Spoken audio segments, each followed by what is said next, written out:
ja. Alle knoopjes dicht, buik in. Oh ja. Gaat helemaal ontspannen, man. Gaat helemaal ontspannen. Gaat ontspannen, ja? Ja. Maar ik word wel emotioneel. Ja? Heb ik in het verkeerde woord gezegd? Dan moet je ook corrigeren. Want je concentreert, ja, je concentreert aan je antwoord en ik weet helemaal niet welke woorden gebruik ik. Ja, het was ook een van de dingen die mijn vrouw zei. Oh ja? Dat je knoopjes niet open gaan. Dan zijn we nu gewoon filmen weer, ja? Nee, we gaan gewoon daar. Ietsje hoger. Even wachten. Ja.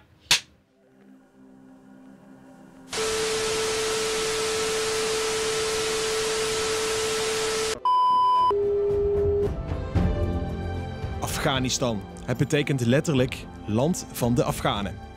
Maar de afgelopen 40 jaar is daardoor burgeroorlogen, staatsgrepen en de strijd tussen Oost en West geen sprake meer van. Against the Al-Qaeda terrorist training camps. To send an additional 30,000 US troops to Afghanistan. In een moordend tempo verscheurde het land dat ooit een paradijs was voor hippies en backpackers, compleet.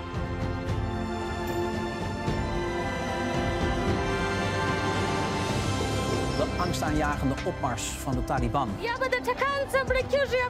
We volgen 3 mannen en hun gezinnen die ruim 20 jaar geleden hun moederland noodgedwongen moesten verlaten en inruilden voor het Limburgse vaderland.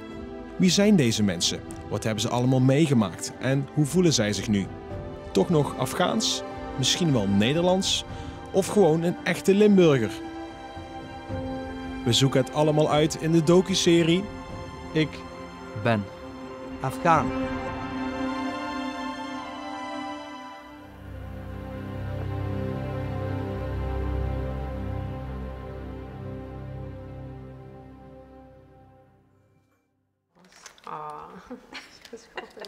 Oh, dit is in Afghanistan, of niet? Oh, dat is de enige foto dat ik heb. Oh, dit dus, ook, ja. Dus, ik weet niet hoe ik daar aan ben gekomen. Dat is een foto van waarschijnlijk jaar of 13, 14, hè?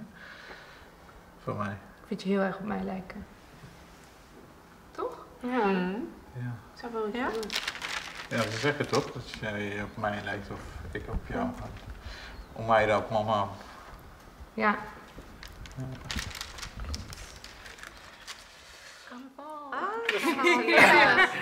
Het favoriete moment van een jaar. Even kijken, ik moet jullie. Dat Oh ja, hier ben je. Ja. Ik ben hier verkleed als Afghaanse meisje. Dus. Ja, in principe onze eigen nationale kleren. Hè, dus hebben we haar aangedaan. En dat ziet best wel carnavals uit. Best op zich. Nee, dat vond ik echt van kinds af aan al fantastisch. Maar we hadden toch meer van die foto's? Ja, die zitten hier natuurlijk. Ja. Vieren jullie als gezin ook carnaval? Dat hebben wij nooit gedaan. Jullie vonden het wel altijd echt fantastisch. Met drietjes als kinderen wel, ja. Ja, Als kinderen wel. Ja. Gingen we allemaal verkleed als Afghaan. Ja, ik ging verkleed. Maar papa moest altijd werken, dus... werken. Nee, maar jullie hielpen wel altijd met onze pakjes maken. Ook met jullie naar het café, hè? Dus na de tocht en zo. Dus maar dat deden we niet voor onszelf. Voor ons is het gewoon vreemd. Dus dat is heel moeilijk om... Ja goed, je moet opgegroeid zijn met carnaval. Dat zie je aan de kinderen, maar voor ons zegt het niet veel. Ja, het is leuk om naar te kijken, hoe mensen gek doen, maar voor de rest is echt niet veel. Nee. Wat is jouw favoriete carnavalsliedje? Oh, dat vind ik echt een hele moeilijke. Nou, Doe ze een nacht, want dat vind ik wel een beetje een combinatie tussen onze cultuur en de Limburgse cultuur. Ja, mij ook wel eentje. Ja, en dat was ook voor ons dus een deel van integratietraject voor onszelf. En we deden gewoon mee, dus met schooltochten en zo. En de oudste is een fanatiek carnavalliefhebber, inmiddels.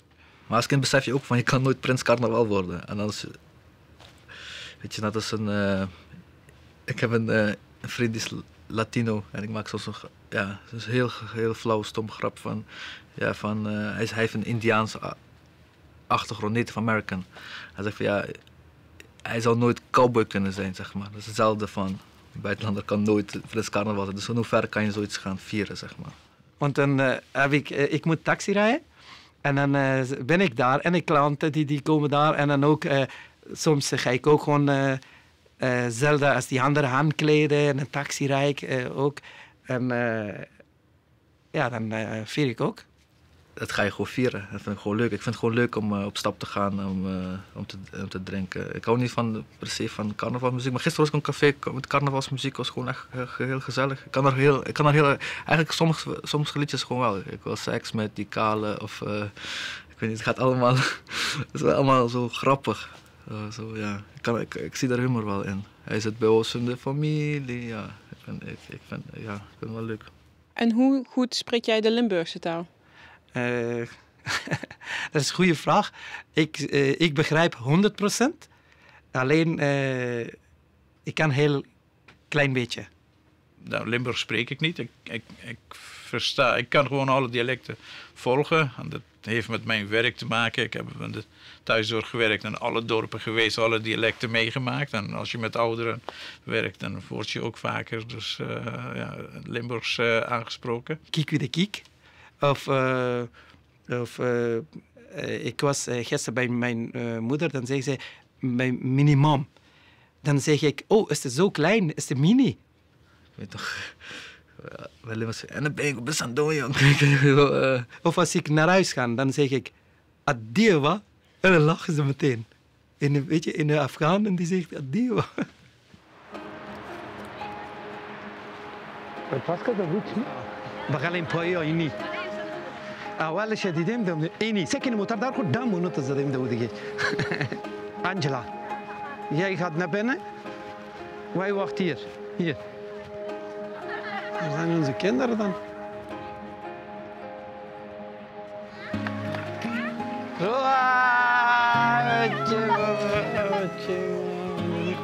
ja en doa Kijk, betje. Ja. Hoe was het? Goed. Hoe was het op school? Gewoon? Zal ik jullie tas pakken? Nee? Hoe voeden jullie je kinderen op Afghaans of toch meer Westers? Ik voel mijn kinderen Nederlands. Waarom? Ik heb met hun alleen Nederlands gesproken. We praten alleen Nederlands thuis. We begonnen rustig aan Engelse taal. En ze begrijpen Afghaans, maar ze kunnen niet spreken. En terwijl iedereen zijn tegen ons en zeggen ze nee, er is eigen taal. Ik zei nee, waarom? Mijn kinderen zijn hier geboren. Hun willen nooit terug naar Afghanistan. En ze hebben zoveel rare beelden uit Afghanistan gezien. En dan, je wordt gewoon door mijn kinderen heel veel vragen gesteld. Hoe heet dat in jullie taal? En wat betekent dat? Onze taal. Hun taal is Nederlands en jullie taal. Ze bedoelen taal van mijn moeder en van jou. Hoe heet dat in jullie taal? Die voelen zich Nederlands en wij ook. Onze kinderen zijn echt Nederlands, hier zijn geboren. En dan zijn ze heel goed bezig op school ook. Maar zijn ze zich er wel van bewust dat ze Afghaans zijn? Ja, maar zeggen ze altijd... als ze vragen waar kom je vandaan, zeggen ze... Mijn ouders komen uit Afghanistan. We zijn Nederlander. En dan kan je die andere in je schat. Zonder lepel houden. Ja, dat is ik wel. Ja, hier lepelen. Kom aan. Nou, dat gaat hier.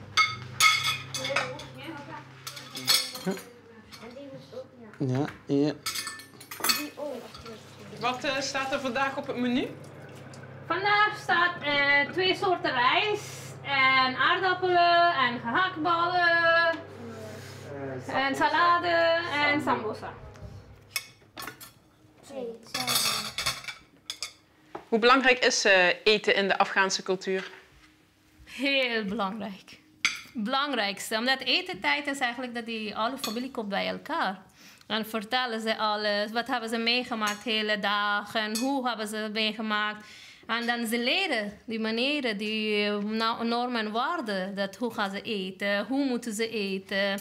even lief zijn tegen elkaar en kijken en wachten en geduld hebben. Dus eigenlijk dat is heel belangrijk. Ze leren vanaf hier straks in het leven te gaan. Dus ja, ik vind het heel belangrijkste eigenlijk. Daarom, tijdens de eten moet iedereen aan tafel zijn. Ook als iemand heeft het al gegeten, die moet ook even aanwezig zijn en ook die niet gegeten hebben. Dus moet. Eventjes bij. En Rohan moet je straks niet zoveel eten, omdat je moet trainen, schat, hè? Eentje dan? Ja, maar. Ja, dan moet je veel rennen. Maar ja, dus dan zeggen dat is goed. Nee, dan moet je beide eten, maar niet rijst. We wisten dat er geen weg terug was naar Afghanistan. Het had geen zin om je kinderen op te voeden volgens de normen van Afghanen. Wat helaas vaak gebeurt in Nederland, ook wel van andere landen. Dat immigranten op die manier omgaan met de opvoeding van een nieuwe generatie. Maar daar waren wij bewust van. Dus dat wilden wij niet. Dus wij hebben onszelf zo heel snel, heel intensief verdiept in deze maatschappij, in ons onderwijssysteem en de cultuur. Meegedaan met allerlei culturele dingen om zo zelf een beetje dus een idee te krijgen en ook onze kinderen dat mee te geven, zodat zij dus zich hier in dit land niet als vreemde voelen. Want we weten zelf dus als eerste generatie dat gevoel. En dat wil je niet je kinderen doorgeven. Dus wat dat betreft zijn ze gewoon, volgens mij, Nederlanders. Ja. Ze praten over Afghanen, over hun, niet over ons of zo. Ja. Ah.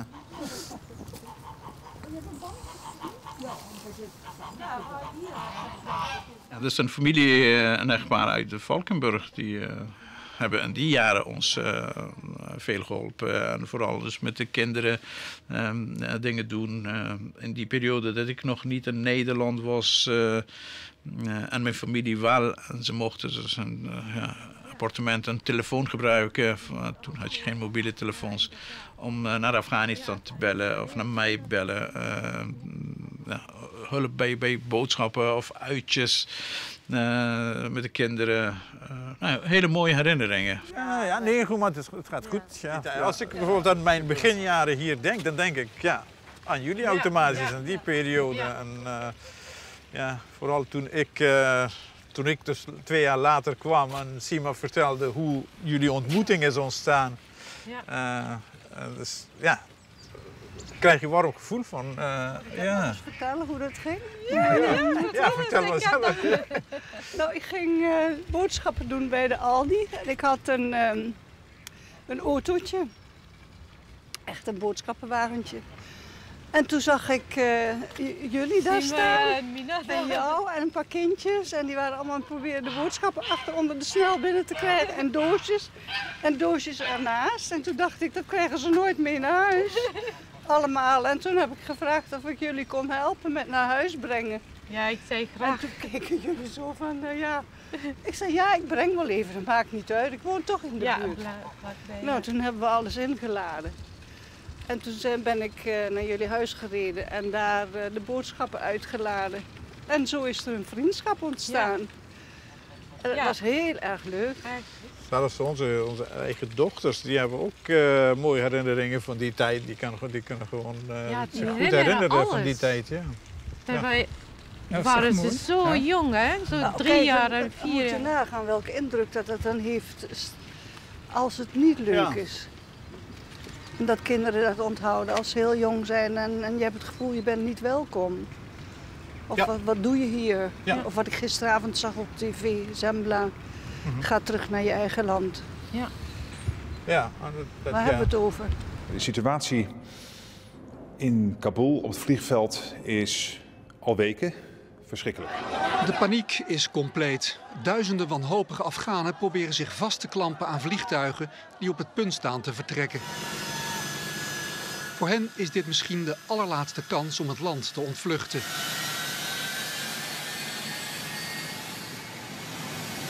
Een enkeling lukt het om het landingsgestel vast te grijpen. Met fatale afloop.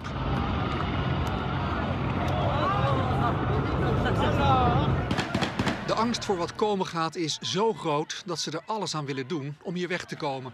Het waren best wel trieste, emotionele beelden voor ons allemaal. Dus toen wij zetten dat allemaal, wij volgen dat intensiever natuurlijk, hè, dus op social media en zo.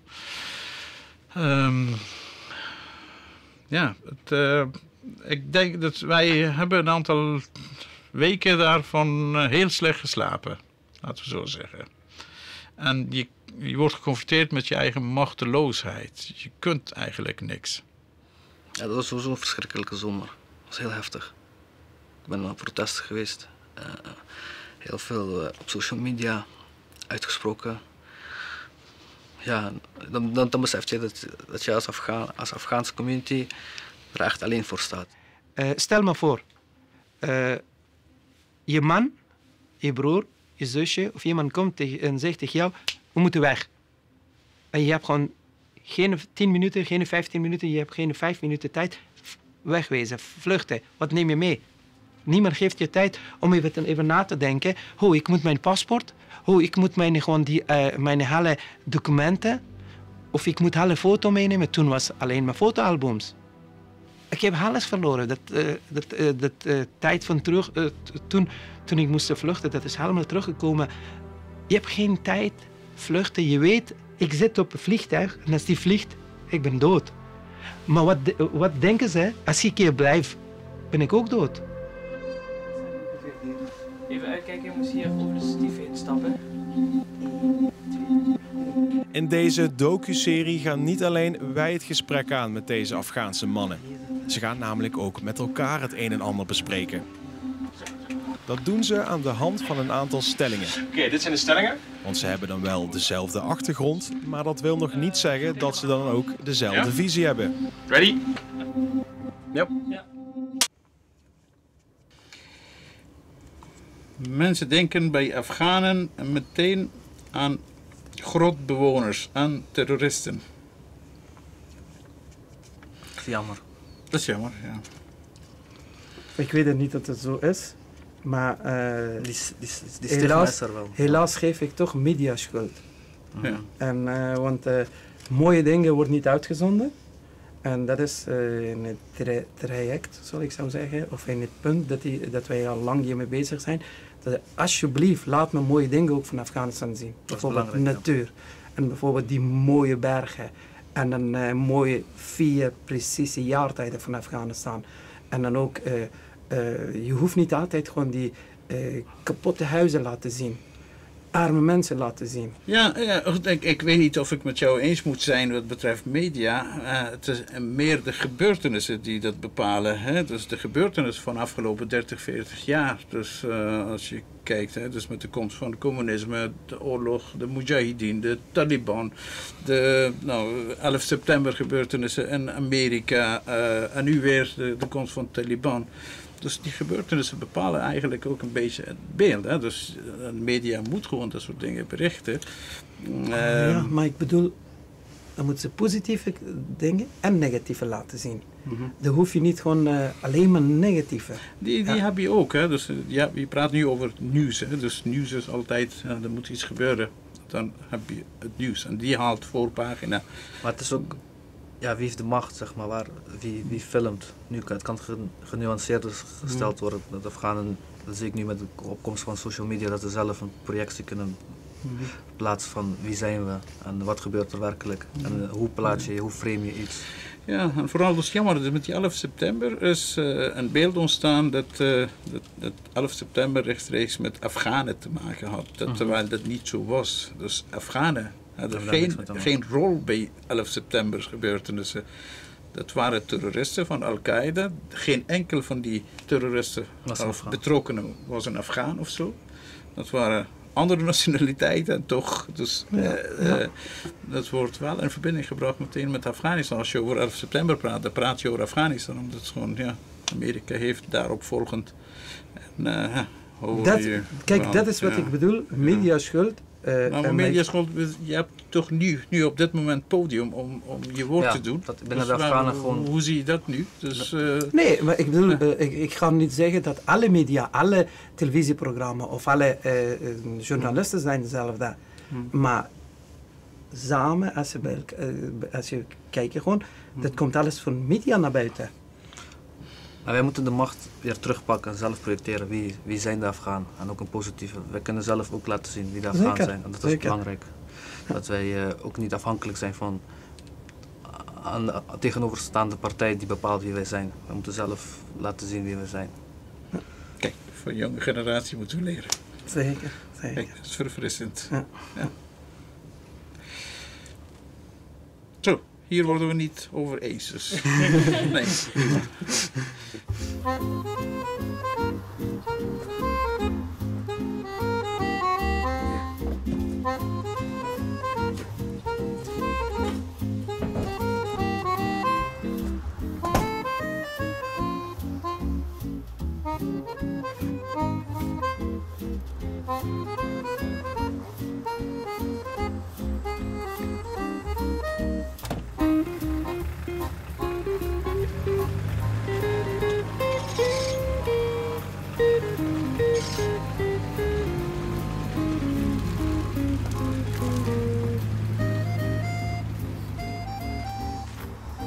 Открытие, да? Это свистунное место.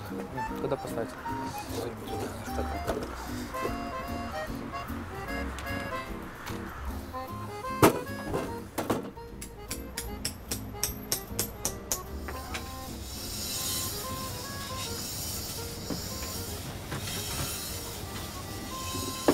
Kan ook een beetje pikant erbij. Dat is ook lekker. Nee? Ja, hoe trots ben jij als je naar jezelf kijkt en op je ouders? Ben ik heel erg trots. Ja, ben ik wel ouders dankbaar. Het is wel een gevoelige vraag. Wat voor moeilijke dingen zijn we meegemaakt. En toch, dat is altijd mijn voorbeeldfunctie geweest. En mijn vader heeft ook universiteit gedaan, nu verkoopt hij kebab. Smakelijk. Ja, volgende.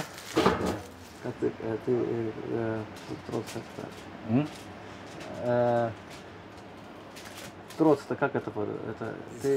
Sorry, een beetje Nederlands taal, ja, bij mij een beetje moeilijk, maar... Maar dan zeg maar tegen hem, dan vertaalt hij het wel, als je die beter kan uitdrukken. Ja. Ja. Ik ga je doen, maar sinds ik kon je zeggen, ja, juist. Ja, hij zegt dat hij trots is dat ik mijn universiteit, mijn bachelor heb afgemaakt. Ja. Ja. Ook dat ik de winkel heb geopend. Ja. Ja. Niet belangrijk, winkel, belangrijk, niet kebab, belangrijk die universiteit, ja. Die bachelor. Ja. Ja. Nee, niet dat ik hebben jullie mij ook al gedaan? Ja, die tijd was ook heel fijn. Dat was ook de hele familie. Kijk eens wat.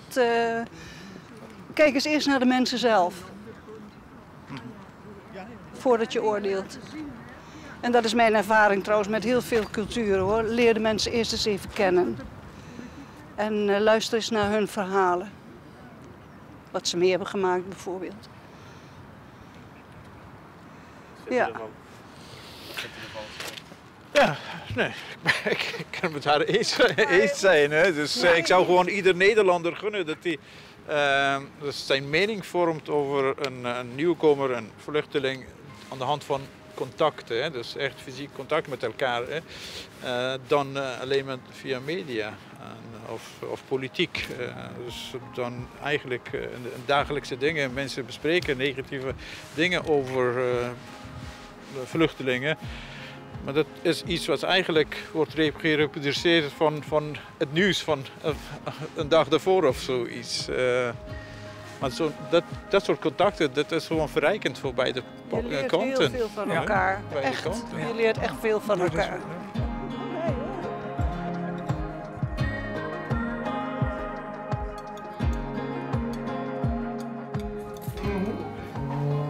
Waar is je workshop?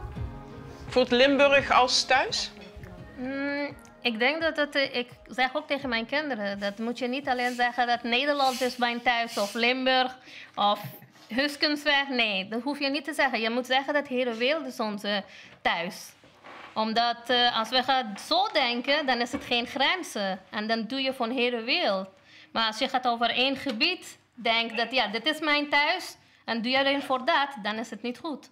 En ik zeg tegen hen, dat moet je denken. De hele wereld is van ons. Daarom gaan we recyclen. Daarom gaan we meer lopen. Meer groene energie gebruiken. En dat alleen voor Limburgers? Nee, dat voel ik niet. Ik voel de hele wereld mijn huis. En dan wil ik ook gewoon graag doorgeven aan iedereen. Met je blonde haren, wandelen even aan de mooiste van het land. Zonder jou is er geen leven voor mij. Ik ben de vreugde en maak me blij met alles wat ik krijg van jou.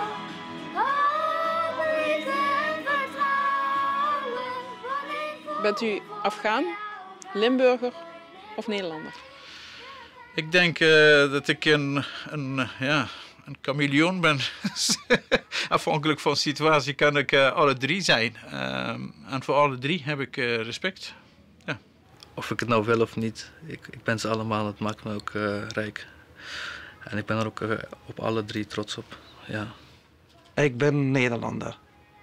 Want ik ben in Afghanistan geboren. En 5 april ben ik precies de helft van mijn leeftijd in Nederland. 25 jaar in Nederland en ik word 50. En 25 jaar in Afghanistan. Dus ik ben eigenlijk vreemd van Afghanistan. Als ik terug naar Afghanistan ga, binnen een paar seconden, een paar minuten weten ze al... Oh, je bent lang niet hier geweest. Want ik reageer zoals een Afghanen van 25 jaar geleden. In die tijd zijn heel veel dingen veranderd. Dus ik voel mij 100% Nederlander. Dankjewel. Alsjeblieft.